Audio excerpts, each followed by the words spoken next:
Boa tarde, bom dia, quando vai culturende. Meu nome é Leslie Kangieter, eu vou contactar para a Câmara de Comércio de Corsol para dar um taller de motivação.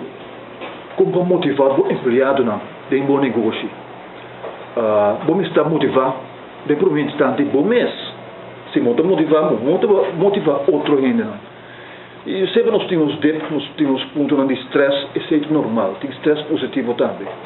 Mas como motivar o time para vir na produção mais alto, para mais venda, para mais alegria, para mais harmonia de meu negócio, para o clube de empregado, para o colega e para o cliente naturalmente também.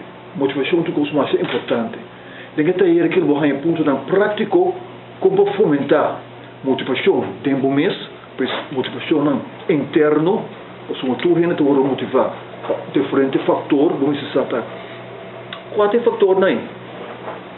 Esse é diferente ponto não como tu ainda ter aquilo que você trata motivação de bom mês, walk the talk, que coisa como é baby.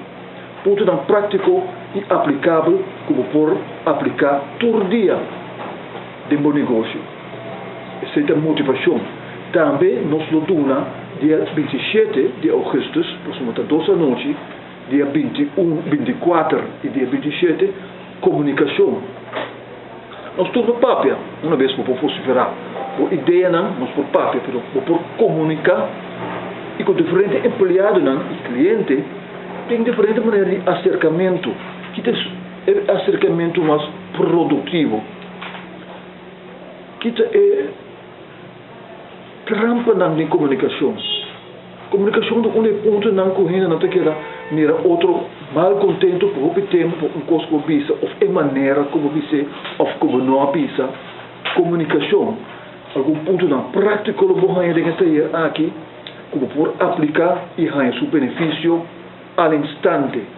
Mas não olvidar, você tem uma agenda, dia 24 e 27 de agosto, na Câmara de Comércio, a Milota, o facilitador, docente, com a experiência, e graag wil ik compartillen com você na tour.